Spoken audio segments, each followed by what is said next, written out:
This show is part of the Head Stuff Podcast Network. All right. How are you getting on? You well? You well? Wheel? I'm on my bed. I'm actually jumping on my bed right now. What are you going to do? What are you going to do? To fucking tell me off? My ma actually never told me off for jumping on my bed. My ma actually let me take a mattress from the box room and put it on my bed. I had two mattresses on my bed and I would sink down the middle. I'd be fucking chewing my knees in my sleep. And she said nothing. It was pure carte blanche to do whatever I wanted. And do you know what? I look at that sometimes like that was too much freedom and I should have had a bit of structure on me. But, you know, it was also fucking class. I was in there. Ma's like, what colour do you want the room? Orange. Rich orange. Luminous orange. What colour do you want the floors? Fucking green. I don't know. Green. Just do it.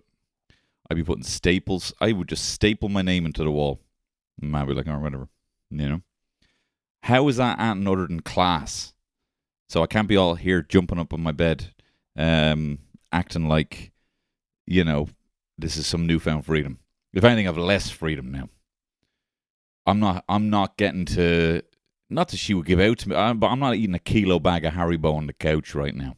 You know? Used to do that back in the day. My mom, we moved to Raheny, gave us this little kind of like, almost this little granny flat next to the gaff. And then my brother moved out when he was like 18, so I had the whole place to myself. And I wasn't really kitted out with like a kitchen, but I had a George Foreman grill. I'd be eating a whole fucking pack of sausages. Would I wait for them to be cooked? Nope. It'd be crispy on the outside, jelly on the inside, and I'd be sitting there eating the whole fucking pack, playing Gears of War or something. Just that'll paint the picture of what kind of era that was. So, yeah, it was class. And why am I on my bed? Let me tell you something. Something I've learned is that a place needs a certain energy, right? And my car has that energy. Terry has a car. That's where I have this cocksureness. I don't know. I have a momentum, energy. I like recording podcasts in my car because I'm behind the wheel of a death machine. I'm powerful. I feel like I could take on the world. Also, where am I going? Am I going to drive? Am I going to drive to, you know, the fucking, you know, the port? Get a ferry to Holyhead? Drive all the way across Britain to then get across the channel to drive to Disneyland? I could. I mean, I'm not likely going to do that. Could I drive to Woody's and get a big thing of plywood to make a new door? I could. All the possibilities are there. It is a place of pure possibility. And it gives me an energy. And so does standing on this bed. Sitting at the table. Ugh. Why? So I can be reminded about all the fucking bran flakes and Weetabix I've had to fucking chisel off that thing. The sitting room where the volume can't really be raised above, you know, the equivalent of whatever 12 is on the TV. This TV goes to 100. And we're watching it on 12. Never 13. Why is you never watch the odd numbers on your volume? Text in and tell us why. Right, that place has an energy. The table has an energy. My couch has an energy. My shed became a bit of a DOS pot. Not gonna lie, you know. The amount of times I entertained the idea of watching porn and then not, you know what I mean? Most of the time. I was even thinking today, when I do it up and when I want to work from there, it has to be a completely fap-free zone, right? It just has to, your workplace has to be a completely fap-free zone, completely. And I'm sorry this is gross. I'm already like only 5 minutes into the podcast, right?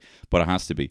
And I was thinking I can't be putting up like no fap as like maybe it was a neon sign or something, you know? No, I'm not doing that. But then I was thinking like, is there someone I could put up there? Like, who's the most disciplined man I know, right? I'm not going to put up fucking David Goggins or some bullshit, right? Or some Jocko Willink. Yeah, your name's Jocko, mate. Do you know what Jockin was in my school, mate? You might have the chin like a fucking Campbell's soup tin, mate. Right? Getting up at 3 o'clock in the morning. Saying, hey, my mate just got shot. Good. My motto is good.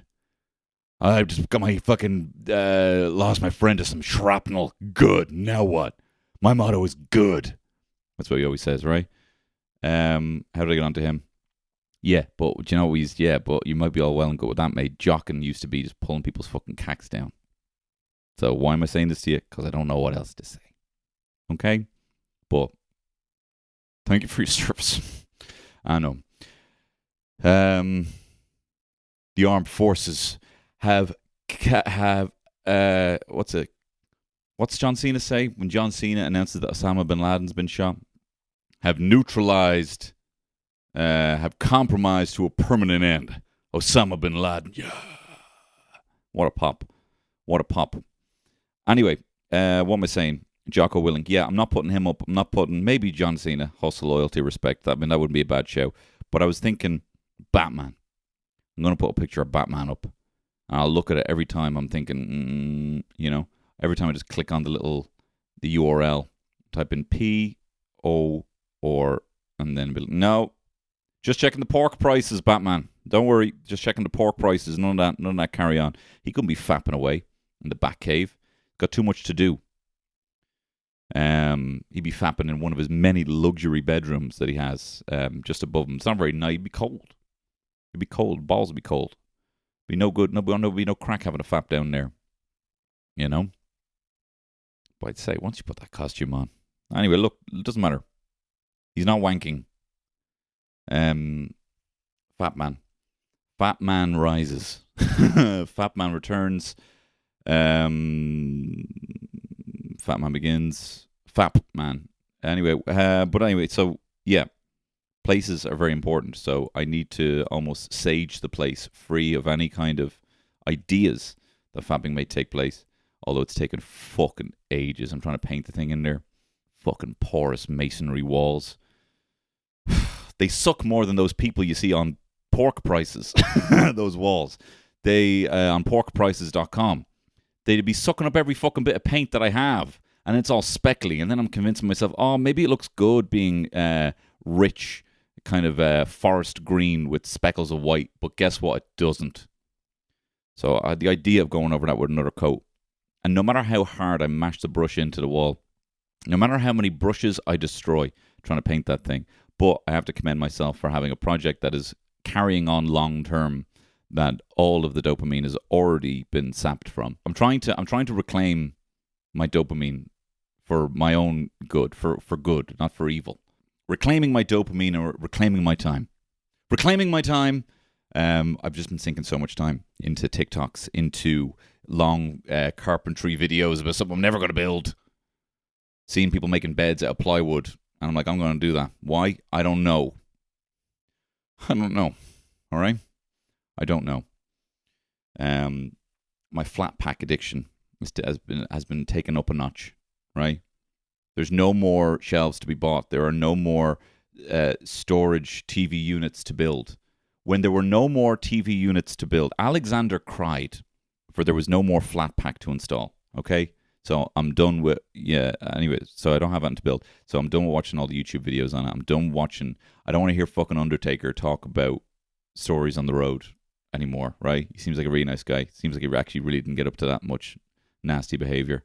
I know what every retired wrestler thinks of the current roster in WWE, right? I don't need anything. I don't need any more inputs on that, okay? What I do need is to do my reattach the fucking dopamine to my dream job that I have right now. I'm done with it, right? I've turned my phone into a moron phone. I've taken away all the apps. Now it's just text, right? Now it's just text that says, messages, Gmail, calendar, all that shit. I've taken away those dopamine triggers of seeing that big, juicy red YouTube button. I will not be tapping that. Now, I have spent 3 hours on YouTube already today.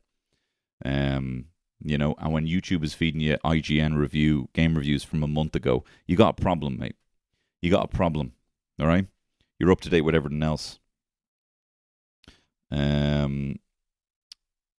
Just got a message there that I've been refunded. We had a shop. We ordered a shop online because we didn't have time to do like click and collect or even do the shop. It's very expensive, so fucking £7 or whatever delivery, and it didn't come, within the time frame. And then I called them. I was like, "Look, we're gonna have to leave now and do a shop, and so can you cancel that?" And they're like, "We can't contact the driver." And I'm like, "That's interesting. That's very interesting." like that seems like someone you should be able to contact. I'm a private citizen, with no delivery schedule, and it's very easy to contact me. I can list you 10 dopamine syncing apps that you can contact me on. But this guy was elusive. This guy was, he must be part-time delivery driver, part-time founding member of Anonymous, the web hacking gang, right? Because for some reason they couldn't contact him. Either way, they were like, "We've left an email." And I'm like, "Okay, he's not going to read that, And they were like, "No, he should do, Got to be very cautious." And look, I was very nice. I was very, very nice, right? I was like, "Look, if you can just cancel it, and look, if it comes, like it's going to be a waste because we've just done the shop now in the time frame, and we had to do, we did it quite rushed because we were having Terry's family over, and then as Terry's family were leaving, just like breakfast, just breakfast foods, all the food was like on the doorstep, and they like step over it, and their folks are in their 60s, stepping over whole bags of nappies, and yogurts. And, I called them again. I was like, "Look, this food's here. I'm not going to bring it in, because they'll need to get it. And I don't want to make the delivery driver feel bad or whatever that he didn't, this elusive." I'm actually a bit scared of him. I don't like the fact that he's driving around the estate in a Guy Fawkes mask, for one. He's scaring the kids, right? Now, luckily, he was only out there for like half an hour. But like that's too long. That seems like, you don't want to be leaving food outside on the ground for any time, let alone half an hour. But we already had the shop, so I felt really uncomfortable. And I felt like I was adding to the kind of food waste problem, They said they were going to pick it up and be fine. They bring it back to the store and all that. But then I was like, hang on a second. Am I getting some stuff from the store, from the shop? Sorry, who am I? Fucking Yankee Doodle dickhead over here. From the shop. Are some of the produce that I'm eating, has that been left on some fucking stubborn influencer's doorstep as well? Do you know what I mean? When I'm tucking into high protein yogurt, has that been sitting in a bag on someone's door while they're at some weird standstill with a delivery driver / hacker? I don't like the idea that I like the idea that it comes from the supplier, maybe to the shelf, or at least the back of the supermarket, and then comes to my door, or I take it off the shelf. Do you know what I mean? So just a word of warning, guys. Like, you might be getting some of my produce. Now, I'm not going to tell you what supermarket it was, and I've never had any issue with them in the past. I like them; they're a good brand, right? But just let you know, just watch out. Or hey, you might be a lucky shopper who has some of the wet wipes that were left on my door for like half an hour. But anyway, that got resolved. Anyway in the end. What else going on? My commiserations to the English, mate. My commiserations. It's not coming home. All right. Just found out it's not coming home, but my commiserations. I can sympathize with you as a full-time loser as well. It's never nice to lose. May I recommend never having any hope to begin with? Tony Cantwell method. Maybe even apologize. I don't know. Do you know what I mean? I've been a loser in so many things that I just even sometimes apologize. And I'm like, I might actually just, while I'm feeling bad, I might make you feel bad. Say something like, "I let you down," make someone else feel bad on the way down. You know what I mean? So if you want to use that one, you can have that.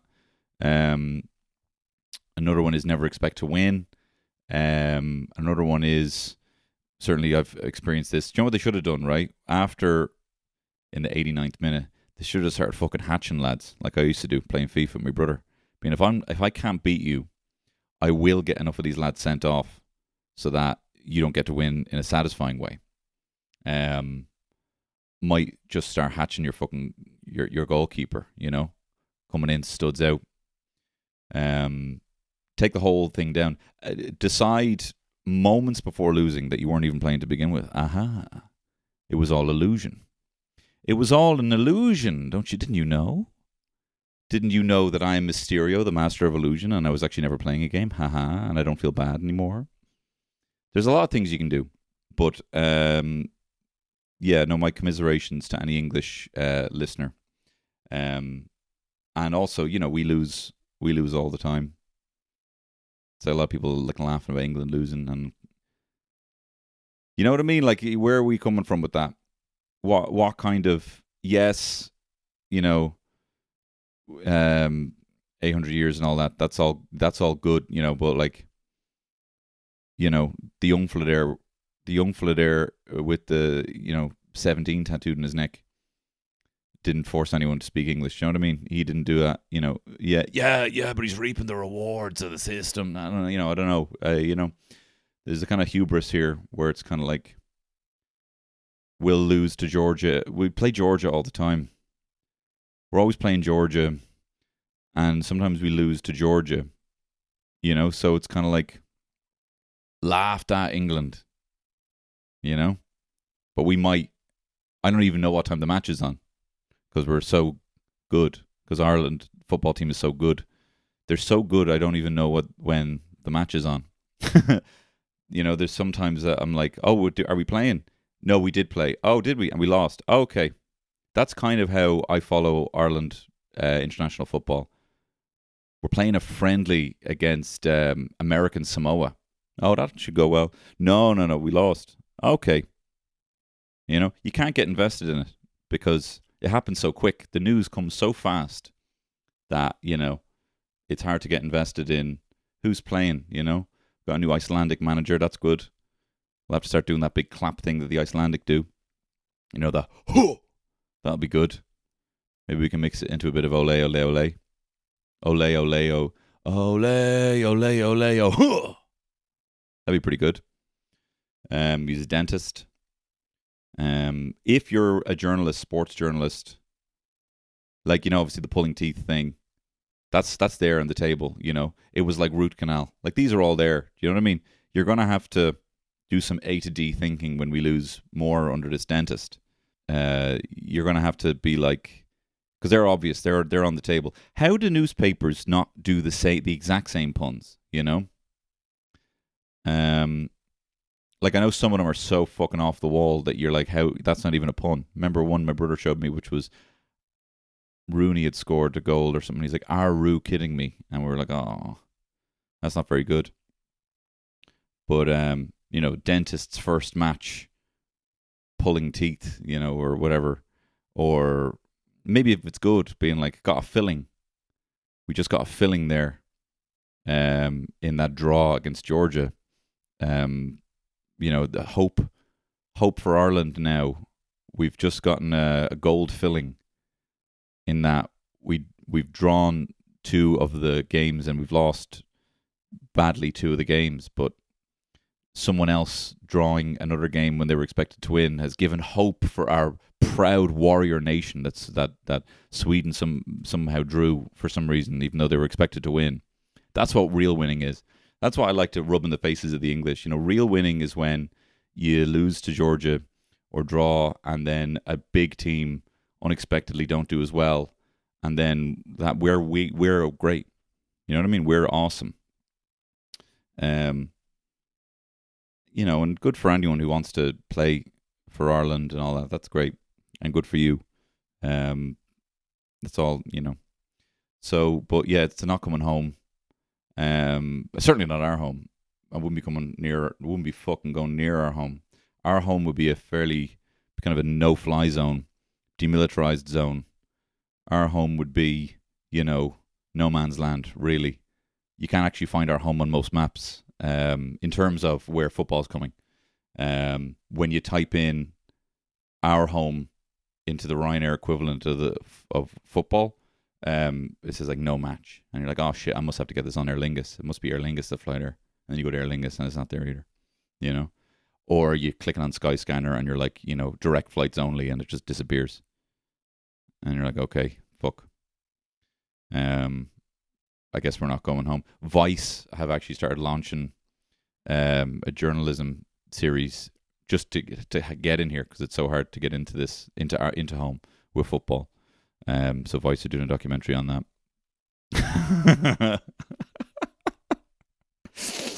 But so yeah, my commiserations to England, the real losers. What a bunch of losers. In other news, Donald Trump was shot at in the slowest assassination attempt. It was a slower assassination attempt than when my mate in the flat tried to kill a rat with a blunt broom handle, and it just went on for far too long. But it was slower than that, and that was awful. It was awful what he did to that rat. But yeah, I don't know. I don't really want to make jokes about the actual context of it because I think it's just really awful. And I'm also fucking here eating my words and being a bit of a hypocrite, saying that people shouldn't have emotional reactions and that it's cringy, which I actually now realize that was a bad take. To be honest, I think people can see where their news is coming from and just think something's bad. It's not cringe. Yeah, so that was wrong, and especially with someone actually dead now. And someone made a comment over the weekend about, that it wasn't bad, that the fact that even a civilian was killed, that because they were a Trump supporter, and I was just like, fucking hell, do you know what I mean? There's two teams, There's the one that we like because of where we would normally find our priorities, more kind of progressive policies, and then there's the other team, and one of theirs was like just shot. So yeah, I don't want to talk about the details, I suppose, because it's just sad. That is sad, and that would get you down. But it was very slow. It was, the sniper was only shy of literally just winking at the crowd and going, "Shh, hey, you're putting me off. Can everyone stop watching me?" That was pretty slow. And then Donald Trump kind of having the same reaction that Han Solo has in the special edition of Star Wars that George Lucas edited. Because famously, Greedo shoots first. Greedo's a blue alien, big eyes, and a little sucky mouth, and little suckers for ears as well. And he sits across from Han Solo in the Mos Eisley Cantina and says Jabba wants his money. And Han Solo, in a very cool and gunslinger, badass cowboy kind of way, unholsters his blaster from his hip and blasts Greedo. And that was what it was for 20 years, from 1977 to 1997. Then in 1997, George Lucas got his hand on it. And then he started editing shit. And he was like, actually, I'm going to have Greedo shoot first because I don't want Han to be that much of a baddie. And then to have Greedo shoot and miss Han, they have Greedo shooting first. Han's head moves out of the way digitally, like he's a squid.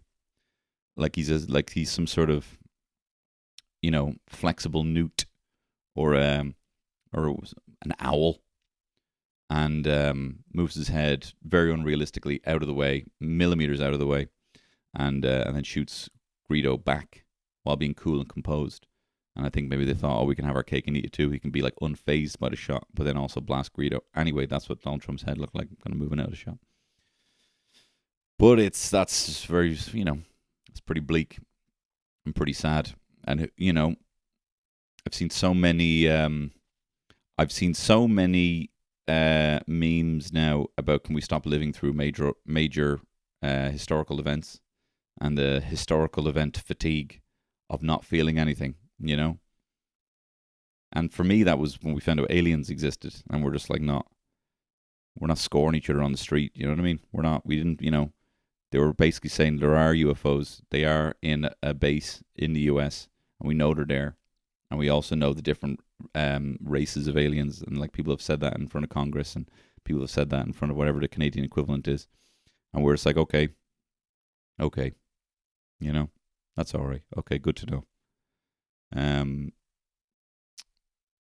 Because we just know that something else, something else is going to happen. Biden found a magic lamp. I'm like, okay, he's got wings now. All right.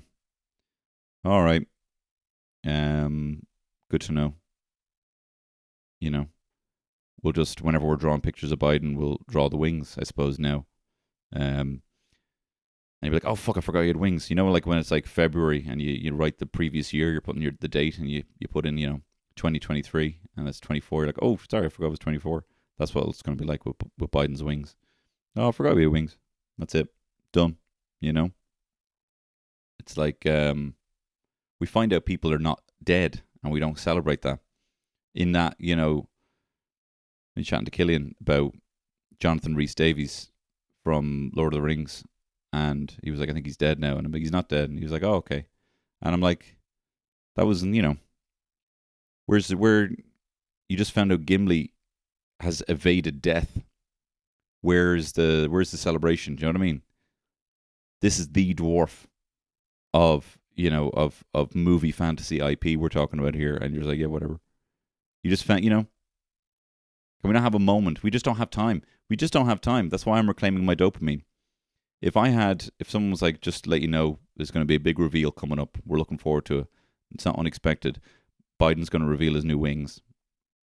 And then there's going to be no news for half an hour. So you can talk about that at home. That we feel here at CNN, that would be the responsible thing to do, rather than move on to what this means and bring in some aviation, White House aviation correspondent to tell us about what kind of wings they would be, what we can expect from a winged president. And Taylor, this is not our first winged president. Is that correct? No, that's completely false. This would be the first. Why did I think? I don't know. This would be our first winged president. What it means is that presumably they're going to have to put some sort of nest. We don't know if he's a full bird. We don't know if he will be feeding Hunter grubs from his stomach. We just know that he has wings, and that's all we can kind of speculate at this time. You know, and then some fucking, I don't know, just to get their oar in,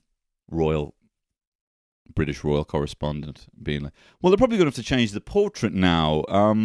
If you look at all the portraits, we have them here. None of the presidents have wings, so they're probably going to have to, you know, you'd hope they don't crudely draw them. Does that mean Biden will have to take another photo? Does it mean he will be unavailable for other affairs because he has to take the photo with the wings? You know, all this stuff. Can we not have a second just to be like, okay? Because now it's like, now we have this kind of like dopamine hack of like, okay, he's been shot. What does that actually mean? What do you think that means? You know, what Trump has been shot at. What do you think that means? Rather than we find the guy, the witch hunt for the guy, people's responses now. Like, we're now actively seeking out news to see what people have said. Like, if that happens when people die.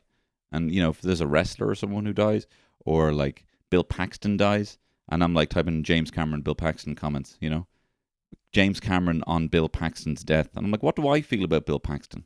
You know, what do I feel about the star of Twister dying last year? What do I even feel? Can I be allowed to feel? Can I have a moment here to feel, to mourn the loss of Bill Paxton? And like, depending on where I am, I have to put, you know, if I was out and someone's like, you actually got that wrong, Bill Paxton's alive, I hope you will give me the space and the understanding to fall to my knees and cry, you know, with joy. But I don't even know if I can anymore. This is the thing. It's this fatigue.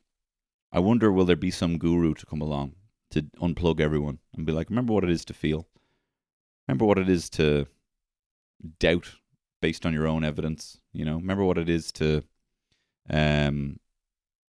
collate the limited amount of information and kind of summarize in your best way possible. Remember what it is to journal. You know, it's got up at 6:30 this morning, trying to start this new you, new me, new year, new me kind of thing. Got up at 6:30. Young fella was up like 7:15. Never gets up at 7:15. Just decided to today. I was downstairs listening to a guided meditation because that's the sort of person I am. And I was my plan was I was going to get up at 6:30. You normally wouldn't get up to 7:30, or I wouldn't wake up the kids up at 7:30. I was going to do a guided meditation. I was just going to pour everything out in my brain down to one sheet of paper, you know, not writing it, just typing it. I can type faster. I can type faster than my brain. And then I was going to get outside and go for a little walk. I was going to get some sunlight in my face.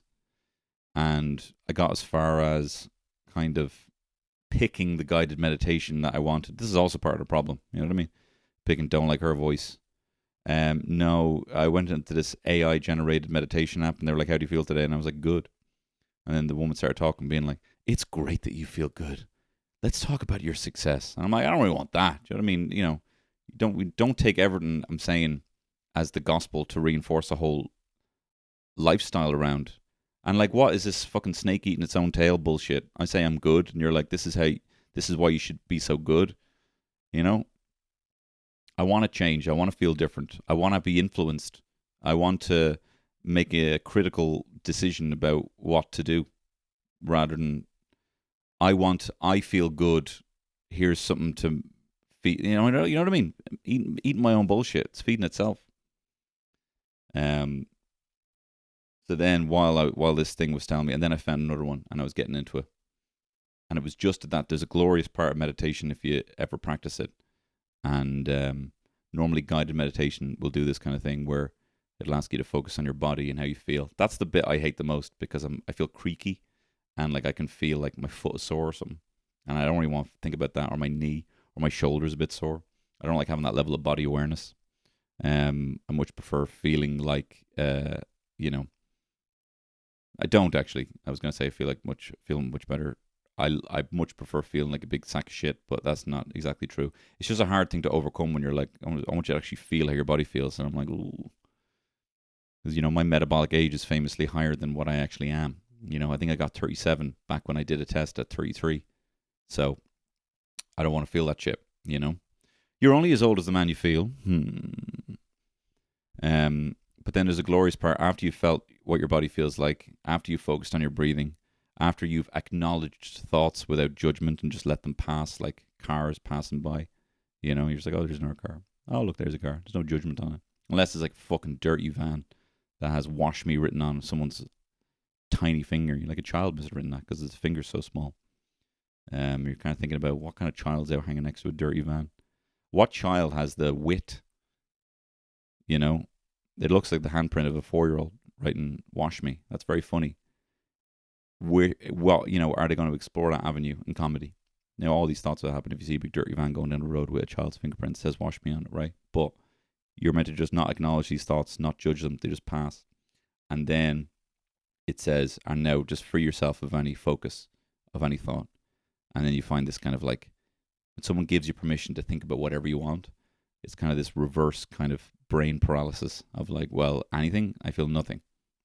And just when I was there, heard a young fella, running up and down the landing like a ghostie.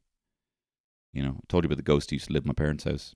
My brother was being babysat when he was too young to like get out of his crib, his cot. What's up with this fucking Americanisms I'm doing here? His cot, right? And my auntie was minding him and heard footsteps running up and down the landing upstairs. Went up every time she went up. She went up like twice, 3 times, and he was asleep in his cot. And they were like, "What was that?" And I think it turned out there had been a ghost baby in the house, right? So that's what it was sounding like. I'm there trying to focus on my nothingness, and I'm here, and then he's gonna fall downstairs. He might need to shit. These are the thoughts. When you hear rapid footprints, it's like gonna fall down the stairs, or bursting for a poo, or has done a poo, or has pissed the bed. Changing sheets at the best of time is a workout. But when you're really tired and you're changing the sheets and you're looking through the hot press, which is not organized, that's like number 8 on my list of things to do, is organize the hot press. And then you're changing the sheets, and then you're also, there's no real guarantee this is the end of it. If this is a bug, I'm going to be doing this definitely again, but maybe even twice more. Should I just skip all the kind of like steps of being a responsible father here and just put a big fucking towel down, do a 2-toweler on it, you lie back down that towel. We'll pretend we're at the beach, son. Ha ha ha. We'll pretend we're at the beach. Huh? Did you hear those waves? Oh, for fuck's sake. So you hear footsteps. Have I just been saying footprints? you keep hearing footsteps upstairs, and you expect the worst, poo or a trip to A&E. So that kind of took me out of it. But look, wasn't a wasted day. This new day, new me, started off pretty well. It was up at 6:30. Me and Terry went for a long walk, talked about the plan for the week, what we're going to do. We're going camping this weekend, which was very exciting for me because to be fair, all the wasted dopamine of like camping tips and camping hacks and camping lists for families that I've been watching has actually come in handy. So I do have a pretty good itemized list in my head. Number one thing they say to do is just make sure these kids have enough snacks. So we'll have to do another shop for that. Hopefully one that doesn't end up on my doorstep for half an hour. So we talked about that. Then I was like, right, I'm going to get stuck into work. Then I was like, oh, do you know what? I might actually update my Facebook photo. Because I was thinking about what kind of outputs I want to be doing over the next year. And I feel like I've neglected Facebook. Facebook, who took me under its wing when I was a budding salesman. Well, a budding comedian working in sales. And then Plune took off on Facebook, and I just totally neglected it because the dopamine wasn't there for it. And I was there all of a sudden just on Instagram. Neglected Snapchat. Got people there following me from Snapchat, and then I'm just, no, Instagram, I just want, actually, no. There you are. Because this is not about my own growth and reach. This is about what I want to do right now. So I was like, I need to do that. Then I went on Facebook. Oh, I need to update that photo. Oh, I have a nice photo, but it isn't big enough for the cover image. So I might go into an AI tool to do like a generative fill and fill in the rest of the image so it looks normal. That took about an hour. Wasn't planning on doing that at all. Wasn't even in the top 100 things I need to do. But I did that. And then I was like, John, I need coffee. Oh, we've no coffee beans. Oh, we have beans. I wonder if I shred them in the NutriBullet, will that work out? It didn't. That didn't work out. It was too coarse and not fine enough. Which is a criticism I never have. People are always saying you're super fine, baby, but you're also quite coarse in a kind of badass kind of shooting a Greedo kind of way. But no, it came out too fast. The coffee wasn't great. It came out as fast as a young fella with a bug asleep on two towels. Speaking of two towels, Jonathan Rhys Davies of the Two Towers is very much alive. So that's great news for everyone. This is I feel like I've been doing stand up for the last half an hour here because I'm standing up doing this podcast. I kind of like it, so I might stand up in future. But look, thanks very much for listening to this podcast. I love you. I hope you're well. Look after each other and have compassion and empathy for people who disagree with you. And let's do something about those slow motion snipers, huh? Maybe give them some extra fine espresso ground coffee. But anyway, thanks very much for listening. All the best. No, don't actually give them that. They don't give them man. Nice. Ban all guns. All the best. Bye bye. This show is part of the Head Stuff Podcast Network, a hub for the creative and the curious. Shows are produced in association with Head Stuff and the Podcast Studios Dublin. Find out more or become a member at headstuffpodcasts.com.